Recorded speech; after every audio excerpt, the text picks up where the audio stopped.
Halmashauri kuu ya CCM katika wilaya ya Kasulu mkoani Kigoma imekana kupokea taarifa ya utekelezaji wa ilani kutoka serikalini. Halmashauri kuu ikipokea taarifa hiyo, katibu wa CCM wilaya ya Kasulu Jennifer Chingwile amesema chama kijaridhishwa na utekelezaji wa ilani katika sekta ya maji, ambapo baadhi ya maeneo wananchi wamekuwa wakipata maji yenye tope.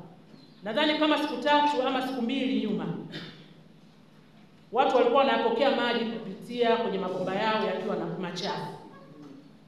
Kwa hiyo wajumbe wa kamati ya siasa wameona CCM moja, lakini maji yaliyoko pale ni machafu ukilinganisha na chanzo ambacho kinatoa maji Kimogwa. CCM moja. Lakini pia taasisi ya maji vijijini kwa maana ya WATA, kwenye chanzo cha maji tenki huwa linajaa maji, na hii inapelekea kuendelea kuwa na mgao wa maji kwenye maeneo ambayo yanalisha tenki hilo.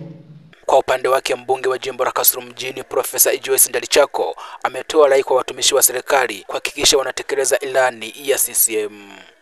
Jitahidi sana pale ambapo kuna kero, tuwe wepesi kusikiliza na kuzifanyia kazi, kwa sababu mara nyingi changamoto zinatokana na vitu vingine vidogo tu.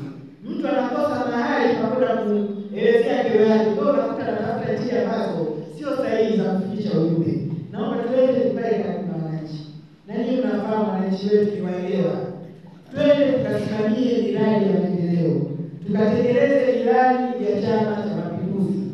Naye katibu tawala wa wilaya ya Kasulu Teresia Mtewele akiwasilisha taarifa ya utekelezaji wa ilani ya CCM kwa niaba ya mkuu wa wilaya. Aidha, kufikia tarehe 30 Novemba 2025 hali ya upatikanaji wa maji katika halmashauri ya Kasulu vijijini ilikuwa ni 75.5. Hii ni pesa tumepokea, lakini miradi endelevu mingine ipo ambayo inaendelea, ingawa hakuna pesa ambayo tulikuwa tumepokea katika miradi hiyo. Jamhuri ya Muungano wa Tanzania. Tunaangalia katika nishati na umeme kupitia shirika la umeme nchini TANESCO. Katika wilaya yetu kwa kipindi cha mwezi Juni hadi Novemba, hali ya upatikanaji wa umeme ni nzuri. Maeneo yanayopatikana umeme ni mitaa yote 108, vijiji 61 na jumla ya vitongoji 230, sawa na ongezeko la 82%. Nikiripoti kutoka hapa wilayani Kasulu mkoani Kigoma, mimi ni Justin Cosmas.